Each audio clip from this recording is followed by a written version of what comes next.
দেখতে দেখতে রিমঝিম চোখ খুলে তাকায়, তবে এই লাইটের আলো সহ্য করতে না পেরে বারবার চোখ বন্ধ করে কয়েকবার এরকম করে অবশেষে সম্পূর্ণ চোখ মেলে তাকায়। সৃজন আর এলিজা শেখের দিকে তাকায়, তবে এমনভাবে তাকায় বোঝা যাচ্ছে না তাদের দেখে কেমন অনুভূতি কাজ করছে। এলিজা শেখ আম্মা আম্মা বলে কয়েকবার ডাকলে কিন্তু রিমঝিম কোনো উত্তর দেয় না। উপরে সিল্কি এর দিকে নীরবে তাকিয়ে আছে।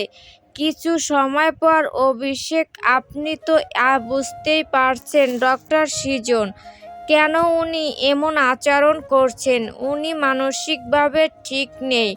ওনার অবস্থাটা হয়তো মেনে নিতে পারছে না। এই ৮ মাসে সামান্য অল্প কিছু রিকভারি হয়েছে, এখনো তো সম্পূর্ণ সুস্থ হয়নি। ব্রেনে এখনো বিরূপ প্রভাব রয়েছে। যেহেতু জ্ঞান ফিরেছে, ইনশাআল্লাহ এখন আশা করা যায় তাড়াতাড়ি সুস্থ হবেন।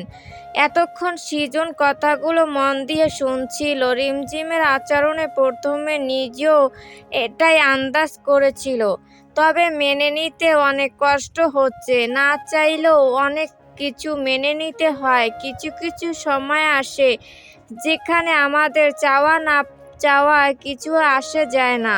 নীরবে সইতে হয় চাপা ব্যথা। জ্ঞান ফিরছে শুনে সবাই একসাথে হাসপাতালে আসে। সবাই নিজেদের মতো করে রিমঝিমের সাথে কথা বলার চেষ্টা করে, কিন্তু রিমঝিম কারো সাথে কথা বলে না, শুধু একদৃষ্টিতে উপরে তাকিয়ে থাকে। অনেক চেষ্টা করেও সবাই ব্যর্থ হয়। রায়ান শেখ রিমঝিমের পাশে বসে নরম গলায় ডাকে, আম্মা আম্মা, আমার সাথেও কথা বলবে না তুমি? আমার দিকে একবার তাকাও। বেশি কথা বলতে হবে না, একবার শুধু আব্বু বলে ডাক দাও।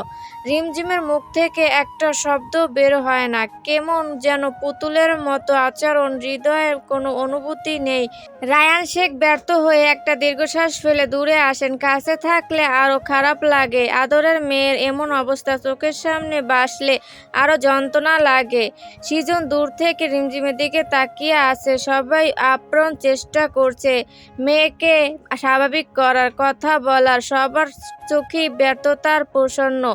এত কিছুর মাঝে সৃজন তবুও খুশি। প্রসিনীর ঘুম ভেঙেছে, দু চোখে পৃথিবী দেখছে, এতেই শান্তি। এখন শুধু প্রার্থনা রিমঝিম যেন দ্রুত সুস্থ হয় আর ৫টা স্বাভাবিক মানুষের মতোই জীবন চলাফেরা করতে পারে। রিমঝিম কথা না বললেও সবাই তবুও খুশি, অন্তত জ্ঞান তো ফিরেছে। এটা বা কম কি, এখন সবাই মিলে সেবা যত্ন করে সুস্থ করবে, এই আশা নিয়ে সবাই মুখে হাসির ঝলক ফুটে ওঠে। সবাই বেরিয়ে যাওয়ার পর রিমঝিমের নিজে নিজে উঠে বসার চেষ্টা করে, কিন্তু একটুও নড়তে পারে না। দাঁতের উপর দাঁত চেপে শরীরের সমস্ত শক্তি দিয়ে আবার চেষ্টা করে। এবার একটু উঠতে পারে। কোনো রকমে বালিশটা পিঠের কাছে নিয়ে হেলান দিয়ে একটা তপ্ত শ্বাস ফেলে ডান হাতটা নড়ানোর চেষ্টা করে, কিন্তু এক চুলও নড়াতে পারে না। একইভাবে ডান পাও নড়ানোর চেষ্টা করে, কিন্তু একটুও নড়াতে পারে না। মনে হতে থাকে যেন ডান হাত বা ডান পাটা শরীরের অংশই নয়। শত চেষ্টার পরও হাতে পায়ে বল দিতে পারছে না। বেশ কয়েকবার চেষ্টা করে যখন ব্যর্থ হয় তখন আপনা আপনি শান্ত হয়ে বসে। একটা সময় চোখের কোণা বেয়ে জল গড়িয়ে পড়ে। খাবারের ব্যাগ হাতে করে এলিজা শেখ আর নাজমা বেগম ভেতরে প্রবেশ করে। রিমঝিমকে বসা অবস্থায় দেখে চমকে যায়।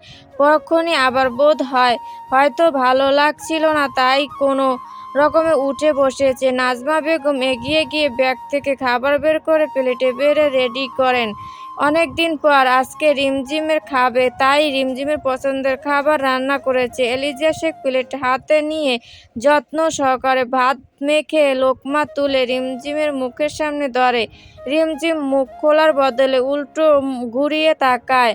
এমন ব্যবহার নাজমা বেগম আর এলিজা শেখ দুজনেই আবার বিচলিত হয়। রিমঝিমের মাথার ভেতর কী চলছে তা বোধ হয় না জানা পর্যন্ত কেউ শান্তি পাচ্ছে না। এলিজা শেখ প্লেট হাতে ঘুরিয়ে অপর প্রান্তে গিয়ে আবার মুখের সামনে খাবার তুলে ধরে। আবারও রিমঝিম মুখ ঘুরিয়ে অন্যদিকে তাকায়। এবার তো এলিজা শেখ কেঁদেই ওঠেন। নাজমা বেগম দ্রুত পায়ে কাছে এসে প্লেটটা হাতে নেয়। এলিজা শেখ রিমঝিমকে জড়িয়ে ধরে গুনগুনিয়ে কাঁদতে শুরু করে, কান্নামাখা গলায় বলতে শুরু করে, কেন এমন করেছিস মা? কেন কথা বলছিস না? তোর জন্য যে আমার খুব কষ্ট হচ্ছে। কেন এমন ব্যবহার করছিস? স্বাভাবিক হয়ে যা, আমি খুব খুশি হব রে মা। এলিজা শেখের উদ্তিক্তে অজান্তে রিমঝিমের চোখ দিয়ে আবার নোনা জল গড়িয়ে পড়ে। নাজমা বেগম তা লক্ষ্য করে দ্রুত এলিজা শেখকে ইশারা করে আবার খাওয়ানোর চেষ্টা করে। আশা নিয়ে আবার সেই লোকমা তুলে রিমঝিমের মুখের সামনে ধরে। আশ্চর্যজনকভাবে রিমঝিম সেই লোকমা মুখে নিয়ে চিবোতে শুরু করে। এলিজা শেখ খুশি হয়ে একের পর এক লোকমা তুলে ধরে আর রিমঝিম চুপচাপ খেয়ে নেয়। একটু পর সৃজন ব্যাগ হাতে কেবিনে প্রবেশ করে, ব্যাগ থেকে ওষুধ বের করে সাইডে রেখে দেয়। রিমঝিমের দিকে তাকালে দেখে রিমঝিম ঘাড় ঘুরিয়ে জানালার বাইরের দৃশ্য দেখতে মগ্ন। কাছে এসে চেয়ার টেনে বসে, বাইরে যাবি? সৃজন নরম সুরে প্রশ্ন করে। রিমঝিম উত্তর না দিয়ে ঘাড় ঘুরিয়ে অন্যদিকে তাকায়। এতে সৃজনের একটু খারাপ লাগে, তবে খারাপ লাগাটা দূরে রেখে সামনে গিয়ে পাশে বসে বাম হাতটা আলতো করে চেপে ধরে, আমার উপর রাগ করেছিস? কথা বলছিস না কেন? সৃজন হাতের মুঠো থেকে রিমঝিম নিজের হাত ছাড়িয়ে নেয়, এরপর চোখ বন্ধ করে শুয়ে পড়ে। ব্যতিক্রম হৃদয়ে সৃজন কিছুক্ষণ রিমঝিমের মুখের পানে তাকিয়ে থাকে, এরপর আলতো হাতে কিছুক্ষণ মাথায় হাত বুলিয়ে দেয়। দুদিন পর রিমঝিমকে হাসপাতাল থেকে রিলিজ করে দেয়। হাসপাতালে থাকার বদলে বাড়িতে থাকলে বেশি ভালো হবে, এতে রিমঝিমের সুবিধা হবে। বাড়িতে থাকলে ভালো লাগবে, পরিবারের লোকের সাথে কথা বললে মানসিক ভ্রমটা তাড়াতাড়ি কাটিয়ে উঠতে পারবে, এই আশায় রিমঝিমকে বাড়িতে নিয়ে যাওয়া হয়। রিমঝিমের দুনিয়াটা আগের তুলনায় অনেক ছোট হয়ে গেছে। সারাদিন বিছানায় বসে থাকা, শুয়ে থাকা আর 3 বেলা খাওয়া, তাও নিজ হাতে নয় অন্যের সাহায্যে খেতে হয়। এ 2 দিনের রিমঝিমের মধ্যে কোনো পরিবর্তন আসেনি। প্রথম দিনের মতো একদম চুপচাপ থাকে, কারো সাথে কথা বলে না, কেউ প্রশ্ন করলেও তা উত্তর দেয় না। সারাদিন রিম মেরে বসে থেকে মনে হয় যেন একটা মানসিক রোগী। সৃজন কথা বলার চেষ্টা করলেও কথা বলে না, কাছে আসলেও কেমন জানি বিরক্তি ভাব দেখায়। রিমঝিম যাতে বিরক্ত না হয় তাই সৃজন যথাসম্ভব একটু দূরে থাকার চেষ্টা করে। রিমঝিমের এমন অবস্থায় সৃজনের নিজেরও অনেক কষ্ট হচ্ছে, তবে কিছুই করার নেই। কিছু সময়ের কিছু কিছু নিয়তি চাইলেও চুল পরিমাণও বদলানো যায় না। প্রিয় মানুষগুলো যেমন চায় নিজেকে তেমনভাবে চালনা করতে হয়। কেটে যায় আরও 2 দিন। রিমঝিমকে যেহেতু তালুকদার বাড়িতে আনা হয়েছে, তাই প্রথম দিন থেকে এলিজা শেখ, রায়ান শেখ তালুকদার বাড়িতেই থাকছেন। রিমঝিমের সেবা যত্নে কেউ কমতি রাখে না, সবাই নিজেদের মতো রিমঝিমকে সুস্থ করার চেষ্টা করছে। সৃজন আগে হাসপাতালে প্রতিটা মুহূর্তে রিমঝিমের সাথে থাকলেও এখন আর রিমঝিমের আশেপাশে বেশিক্ষণ থাকে না, বেশিরভাগ সময় কাটে রিমঝিমকে ছাড়া। এখন সকাল, তাই এলিজা শেখ খাবার বেড়ে রিমঝিমের রুমে চলে আসে। খাবার খাইয়ে ওষুধ খাওয়াবেন তাই দ্রুত চলে আসে। এ সময় সৃজন ডাইনিং রুমের সোফায় মনমরা হয়ে বসে আছে, রিমঝিমকে নিয়ে গম্ভীর ভাবনায় তলিয়ে আছে। এলিজা শেখ রুমে এসে রিমঝিমের পাশে বসে। পাশে কারো উপস্থিতি টের পেয়ে রিমঝিম চোখ মেলে তাকায়। মাকে দেখো, মুখের কোনো ভাবভঙ্গি পরিবর্তন হয় না। পুনরায় আবার চোখ বন্ধ করে নেয়। এলিজা শেখ খাওয়ানোর জন্য রিমঝিমকে তুলে বসানোর চেষ্টা করে। রিমঝিম উঠে বসে, কিন্তু খাবার মুখের সামনে ধরলে খায় না। এলিজা শেখ কিছুই বুঝতে পারেন না, তাই ড্যাব ড্যাব করে রিমঝিমের পানে তাকায়। কয়েকবার চেষ্টা করার পরও ফলাফল একই, রিমঝিম খাবার খেতে নারাজ। হয়তো নিজের হাতে খেতে চাইছে, এটা ভেবে চামচ এনে ভাতের প্লেট সহ সামনে দেয়। রিমঝিম চামচ নিয়ে খাবারের দিকে অগ্রসর হয়। এতক্ষণ এলিজা শেখ বুঝতে পারলেন তাই মুচকি হেসে নিচে যান পানি আনার উদ্দেশ্যে। রিমঝিমের ডান হাত ডান পা এখনো অচল অবস্থায় আছে, তাই ডান হাতে খেতেও পারবে না। বাম হাতে চামচ তুলে ভাত তরকারি একটু একটু করে নিয়ে খেতে শুরু করে, তবে বাম হাতে ঠিকভাবে খেতেও পারে না। আর খেতে পারলেও কেমন জানি তৃপ্তি অনুভব হয় না। নিজের জন্য আবার একটা দীর্ঘশ্বাস ফেলে।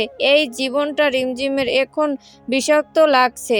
মনে হচ্ছে অন্যকে ছাড়া সে নিজে অর্থহীন, যাকে চলতে হলে অন্যের সাহায্য নিতেই হবে। পানি নিয়ে এলিজা শেখ উপরে আসবে, কিন্তু সৃজনকে মনমরা হয়ে বসে থাকতে দেখে তার কাছে যায়। খাবার খায়নি শুনে খাবার এনে জোর করে খেতে দেয়। এখানে একটু সময় অতিবাহিত হয়। পানির জগ হাতে নেয়, উপরের দিকে যাবে, এরই মধ্যে উপর থেকে ঝনঝন করে কিছু ভাঙার শব্দ ভেসে আসে।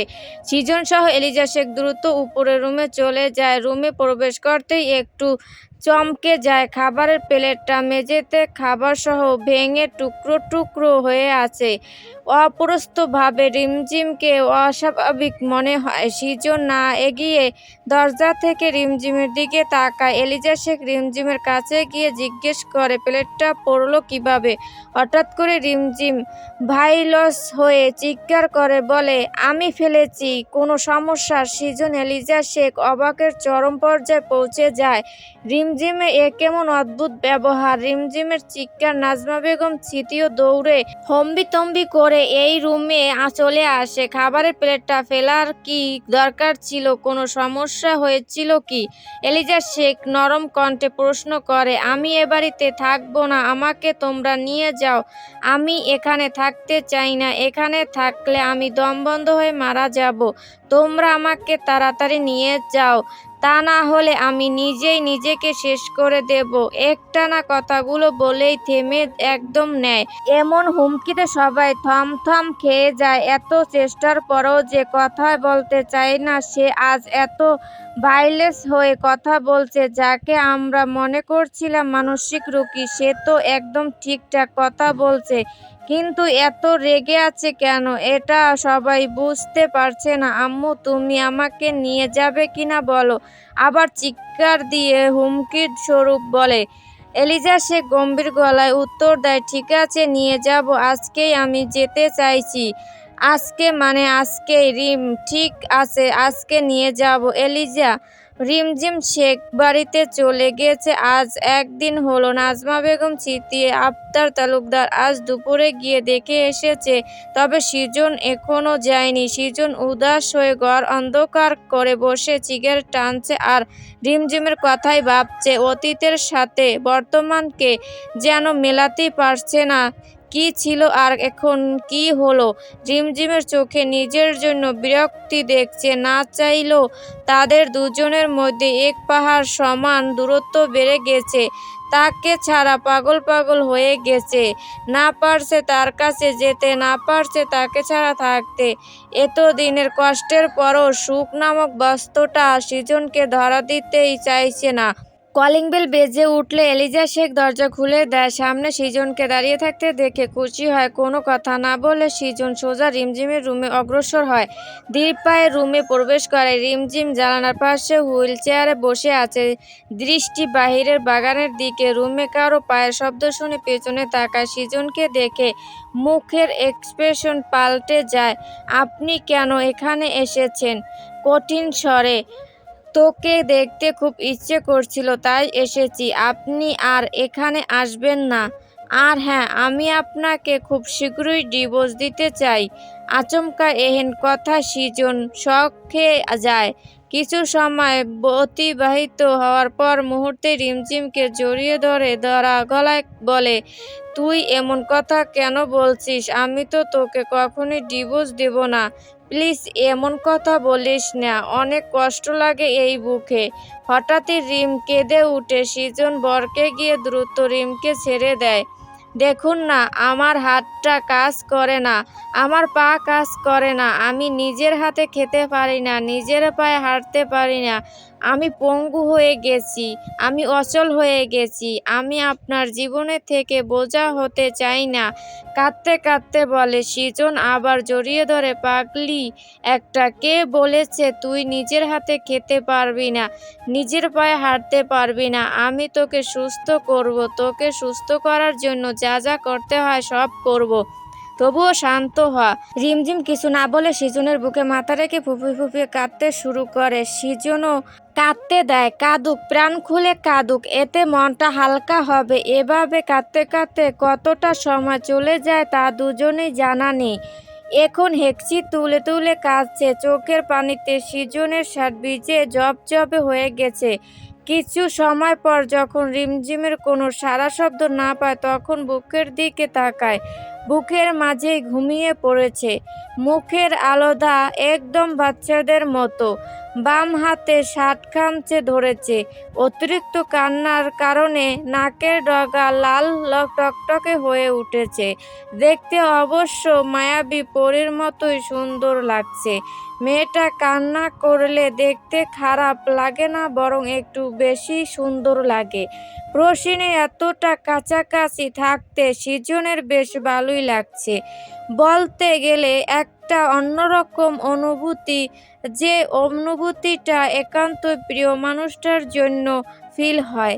এই ফিলটা প্রত্যেকবার রিমঝিমের কাছে থাকলেই হয়। হৃদয়ের মাঝে এক বুক প্রশান্তি বয়ে যায়, কলিজার ছটফটানি এক নিমিষেই গায়েব হয়ে যায়।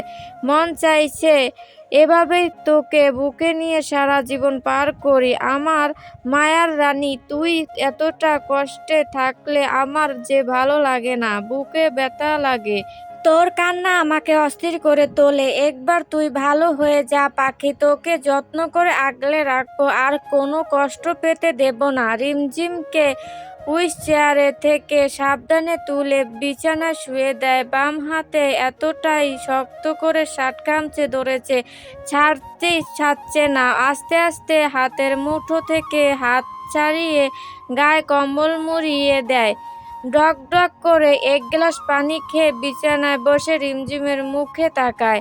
চিন্তারা মাথায় তাড়া করতে শুরু করে, কিভাবে রিমঝিমকে সুস্থ করে তুলবে। এটা তো নিশ্চয়ই সুস্থ হতে সময় লাগবে, কিন্তু এতটা সময় রিমঝিম কি রকম পাগলামি করতে পারে, এটাই টেনশনের বিষয়। একটু আগেই আসরের আজানের প্রতিধ্বনি হয়েছে। সৃজন মসজিদ থেকে নামাজ আদায় করে আনমনে হেঁটে আসছে। বিষণ্ণ মনে এক পা দু পা করে পা ফেলছে। হঠাৎ করে পেছন থেকে কেউ শার্ট টেনে ধরে। বরকে গিয়ে পেছনে তাকাতেই কাউকে দেখতে পায়নি। এই যে আঙ্কেল, উপরে কি দেখছেন? নিচে তাকান। নিচে তাকালেই কুঁচকে যাওয়া কপাল আরো কুঁচকে যায়। এটা ছোট্ট বাচ্চা, বয়স সম্ভবত 5। এই পিচ্চি, তুমি একা একা রাস্তায় কি করছো? সৃজন, আপনি কি কিনা দেখতে পাচ্ছেন না আমার হাতে ফুল? তা তো দেখতেই পাচ্ছি, হয়তো কারো বাগান থেকে চুরি করে এনেছো। সৃজন হালকা হেসে, আস্তাগফিরুল্লাহ, এইসব পচা কাজ আমি করি না। আম্মা বলছে চুরি করা পচা কাজ। ছেলেটা রাগী স্বরে উচ্চারণ করে। মন খারাপের মাঝেও সৃজনের মুখে হাসি ফুটে ওঠে। ও বাবা, কি তেজ! নাম কি তোমার? মারুফ। ফুল নিয়ে রাস্তায় একা একা কি করছো? ও আঙ্কেল, আপনার মাথায় কি বুদ্ধি নেই? বুঝতে পারছেন না কি করছি?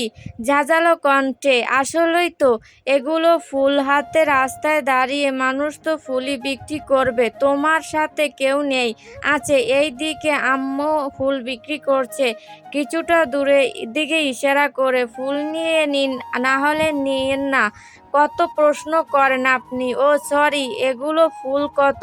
একটা 20। একটা গোলাপ তুলে হাসি তুলে সৃজনের সামনে ধরে। তুমি একটা কাজ করো, সবগুলো ফুলই আমাকে দাও, তাহলে তোমাকে কষ্ট করে রাস্তায় রাস্তায় আর ঘুরতে হবে না। সত্যি বলছেন? খুশি হয়ে? খুশিতে ছেলেটার মুখের হাসি আরো চওড়া হয়। কি সুন্দর আনন্দের ছাপ সারা মুখে ফুটে উঠেছে। সবগুলো ফুল এক হাতের বাহুতে চেপটে ধরে ওয়ালেট বের করে। ওয়ালেট সবগুলো নোট হাতে ধরিয়ে দেয়। এতগুলো টাকা দেখে ছেলেটা থমথম খেয়ে সৃজনের দিকে তাকায়। আঙ্কেল, এতগুলো টাকা তো হয়নি। নির্বিধায় কণ্ঠে, সব টাকা রেখে দাও, দ্রুত আম্মার কাছে চলে যাও। ঠিক আছে, তোমার আম্মাও খুশি হবে। সৃজনের কথার বিপরীতে অবাক চোখে তাকায়, তারপর আবার খুশিতে দৌড়াতে দৌড়াতে উল্টো ঘুরে চলে যায়। সৃজনও উল্টো ঘুরে বাড়ির পথে হাঁটা ধরে। ফুল হাতেই বাড়ির ভেতরে প্রবেশ করে এলিজা শেখ। সৃজনকে দেখেই কাছে আসে। দুপুরে তো খাওনি, খাবার খাবে? এসো। আচ্ছা, খাবার বেড়ে দাও, একটু বেশি করে দিও। আচ্ছা ঠিক আছে। সৃজন উপরে চলে আসে। রুমে ঢুকতেই রিমঝিমকে জিম মেরে বসে থাকতে দেখে এখনই বোধহয় ঘুম থেকে জেগেছে। সৃজনকে দেখেই রিমঝিম গাল ফুলিয়ে হেসে উঠে, চোখ ফুলে ওঠে আনন্দের ঝলক। রিমঝিমের হাসি মাখা মুখ সৃজনের ঠোঁটেও হাসি এঁকে দেয়। এই হাসি যে কতকাল পর দেখলো। কি নিষ্পাপ চাহনি, বুক ভরা হাসি, মন ভালো করে দেওয়ার মতো। আগের থেকে আরো ভালো লাগা কাজ করে। মনটা অনেক হালকা লাগছে। বিছানায় বসে রিমঝিমের দুহাত তুলে হাতের মুঠোয় নেয়। এখন কেমন লাগছে? নরম সুরে প্রশ্ন করে।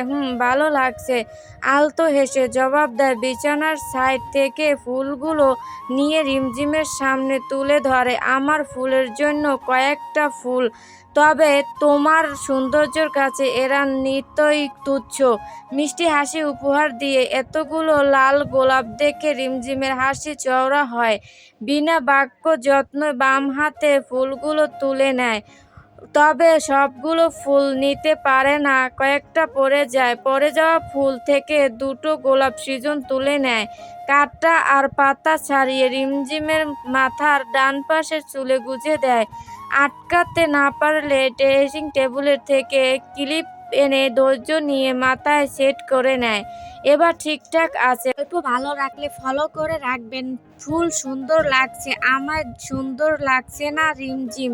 সৃজন রিমঝিমের দিকে এক পলক তাকিয়ে দেখে বলে, নিজের ফেসটা দেখেছিস কেমন লাগছে? না, নিজের ফেস কিভাবে দেখবো? এক মিনিট। ফোন বের করে কয়েকটা ছবি তোলে। এরপর রিমঝিমের সামনে ধরে। এলোমেলো চুল, কানের পাশে লাল টকটকে গোলাপ, প্রবল চোখের চাহনি, এইটুকুতে সৌন্দর্য ফুটে উঠেছে। দেখেছিস কতটা সুন্দর আমার বউ? একদম লাল টমেটো, যাকে দেখলেই আমার খেতে ইচ্ছে করে। কি তার সৌন্দর্যের বাহার! তাকে দেখলেই আমি আউট অফ কন্ট্রোল হয়ে যাই। এত কষ্টে যে কন্ট্রোল ধরে রাখি। লজ্জায় রিমঝিমের মুখ নায়ে যায়। চোখের দৃষ্টি নিচে নামিয়ে রাখে। বাম হাতে চাদর খামচে ধরে কচর মোচড় করতে শুরু করে। সাথে লজ্জায় তো একেবারে শেষ। সৃজন যে এমন করে বলবে তা কল্পনাই করতে পারেনি। আগের থেকে কতটা পাল্টে গেছে। কি হলো, এভাবে লাল টমেটোর মতো ফুলছিস কেন? আবার লজ্জাও পাচ্ছিস? এমন ভাব করে যেন কিছুই বুঝতে পারিনি। কোথায় লজ্জা পাচ্ছি? মুখ তুলে থেমে থেমে বলে, ফুলতে ফুলতে এত সুন্দর লাল টমেটো হয়েছিস। এখন তো মন চাচ্ছে তোকেই খেয়ে ফেলি।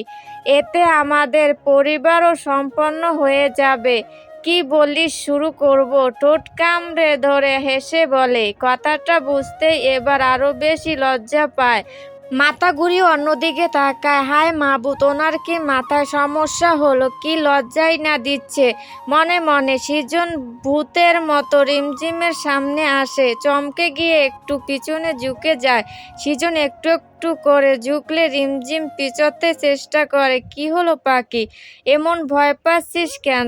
তাহলে শুরু করা যাক। সৃজন এগোতে এগোতেই বলে, ভয় পেয়ে দ্রুত উচ্চ করে, না না। রিমঝিম ভয়ে চোখ বন্ধ করে নেয়। বেশ কিছুক্ষণ সময় যাওয়ার পরও সৃজনের কোনো সাড়া শব্দ না পায় তাই চোখ খুলে তাকায়, কিন্তু সৃজন তো রুমে নেই। কোথায় গেল উনি? নেই, এতে অস্থির শ্বাস ফেলে। ভালোই হয়েছে নেই, উনি থাকলে আরো লজ্জা লজ্জা লাগবে। একটু পর খাবার হাতে সৃজন রুমে প্রবেশ করে, টেবিলের ওপর পানির ঝক রেখে রিমঝিমের সামনে বসে। এক মুহূর্তে আমাকে মিস করছিলি বুঝি? সৃজন, রিমঝিম, হাঁ কর, খাইয়ে দিচ্ছি, দ্রুত খেয়ে নে। সৃজন ভাত মেখে রিমঝিমকে খাওয়াতে শুরু করে। রিমঝিমও বিনা বাক্য খেতে শুরু করে। মুখটা এমন করে রেখেছিস কেন? একটু আগেই তো হাসছিলি। আদর করিনি বলে মন খারাপ করেছিস? শয়তানি মার্কা হাসি দিয়ে রিমঝিম চট করে মাথা তুলে সৃজনের দিকে অদ্ভুত চাহনিতে তাকায়। আমার কোনো সমস্যা নেই তোকে আদর করতে, সমস্যা তো তোরই। কাছে গেলেই কাঁপাকাঁপি শুরু করে দেস। এমনিতেই আবার ঘুমের মাঝে আমাকে ঝাড়িস না, শুধু শার্ট খামচে ধরে রাখিস। পারলে আমার কলিজায় ঢুকতে চাস, চেতন থাকলে আবার কাছে আসতে দেস না। আমি আর খাবো না। আদর খাবি না নাকি ভাত? সৃজনে তখনও প্রশ্ন তুলে। এবার রিমঝিমের মেজাজ খারাপ হয়ে যায়। আশ্চর্য মানুষ, দিনে কতবার আদর করবে? খেতে খেতে এখন বলবে আর খেতে ইচ্ছে করছে না। রেগে গিয়ে মুখ ফসকে বলে। বুঝতে পেরে আবার নিজেই লজ্জা পায়। সৃজন নিঃসন্দেহে ঠোঁট কেঁপে হাসে। আচ্ছা বল, তোর দিনে কতবার আদর লাগবে? আচ্ছা বাদ দিন, আমি ভাত খাবো না বলছি, এখন পানি দিন। থেমে থেমে কোনো রকমে বলে। রিমঝিমকে পানি খাইয়ে মেডিসিন খাওয়া, এরপর প্লেটে থাকা অর্ধেক খাওয়া খাবার খেতে শুরু করে। সকাল সকাল রিমঝিম ঘুম থেকে উঠে। রিমঝিম উঠতেই সৃজনও উঠে বসে। চোখ ঢলতে ঢলতে নিচে নামে, হুইল চেয়ারে বসিয়ে ওয়াশরুমে নিয়ে যায়। ওয়াশরুম থেকে ফ্রেশ করিয়ে ভিতরে আনে, নিজেও ফ্রেশ হয়ে নিচ থেকে দুজনের জন্য নাস্তা আনে। প্রথমে রিমঝিমকে খাইয়ে দেয়, এরপর নিজে খায়। খাবার শেষ করে থালা বাটি নিচে রেখে আসে। ড্রয়ার থেকে কিছু একটা বের করে রিমঝিমের সামনে বসে। তোর ডান হাতটা বের কর। সৃজন কেন? কিছু না বুঝে পেরে প্রশ্ন করে। তোকে বুঝতে হবে নাকি? নিজেই ডান হাতটা নিজের হাতের মুঠোয় ধরে জামার হাতা তুলে উপরে গুজে রাখে। হাতের একটা লেজির মতো বের করে নেয়, হাতের উপর আলতোভাবে মালিশ করতে শুরু করে। প্রায় 10 মিনিটের মতো মালিশ করে। এরপর জামার হাতা নামিয়ে ডান পাটা টেনে নেয়। যেতেই জামাটা তুলবে অমনি রিমঝিম হুঙ্কার দেয়। কি করছেন? একদম পাজামা তুলবেন না। একদম না। কেন? কুঁচকে জিজ্ঞাসা করে। না, আপনি তুলবেন না। মিনমিন করে আবার বলে। সৃজন কোনো পাত্তা না দিয়ে পায়জু তুলতে একেবারে হাঁটুর উপরে রাখে। বেচারা রিমঝিম চেষ্টা করছে পা সরানোর, কিন্তু এক চুলও সরাতে পারছে না। শক্তি প্রয়োগ করতে পারছে না সেই পায়ে। ফর্সা দপদপে পায়ে মালিশ করতে শুরু করে। রিমঝিম কচর মচর করতে শুরু করে। কি হলো? এমন করছিস কেন? আপনি এভাবে পায়জামা উপরে তুললেন কেন? আশ্চর্য, পায়জামা উপরে না তুললে মালিশ করব কিভাবে?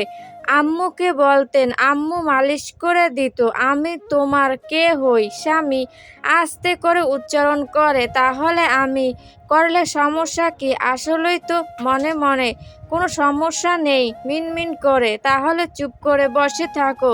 ঠিক আছে। রিমঝিম বোধ হয়ে বিছানায় বসে আছে, বিরক্তি চোখে ফোনটার দিকে তাকায়। গেম খেলা একটা অন্যরকম নেশা ছিল, কিন্তু এখন শখের গেমও খেলতে পারবে না।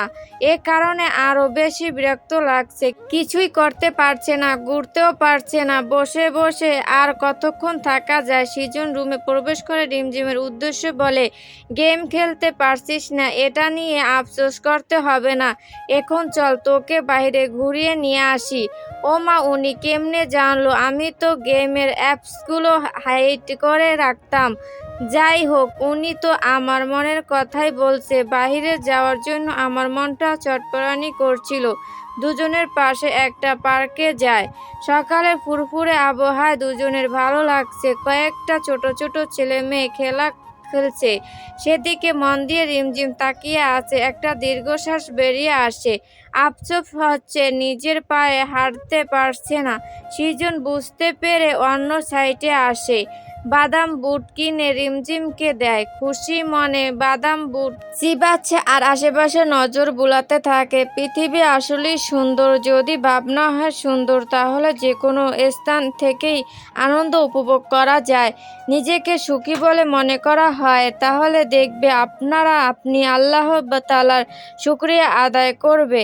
এভাবে বেশ কিছুক্ষণ সময় কাটানোর পর বাড়ি ফিরে আসে। রিমঝিম সোফায় বসে বাবা মায়ের সঙ্গে হেসে কথা বলছে। এলিজা শেখ, রায়ান শেখ নিজেরাও খুশিতে মেয়ের সাথে এটা ওটা নিয়ে কথা বলতে ব্যস্ত। তাদের মেয়েটা মানসিক ভ্রম থেকে বেরিয়ে এতে তারা অনেক খুশি।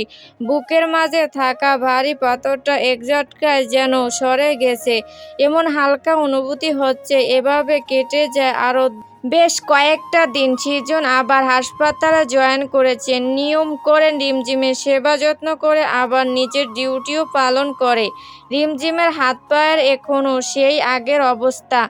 নিয়ম করে মেডিসিন মালিশ সব চলছে, তবে এতে কোনো ভালো ফলাফল না পাওয়া গেলে অন্য স্টেপ নেবে।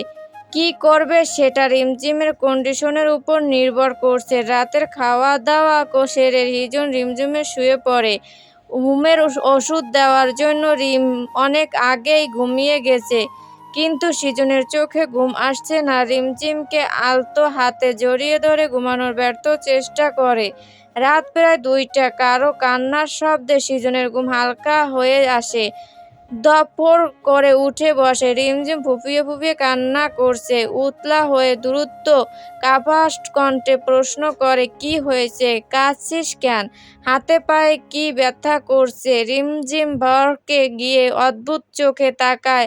আস্তে আস্তে দুদিকে মাথা ঝাঁকিয়ে না বলে, ভালো লাগলে লাইক ও সাবস্ক্রাইব করে দিবেন প্লিজ।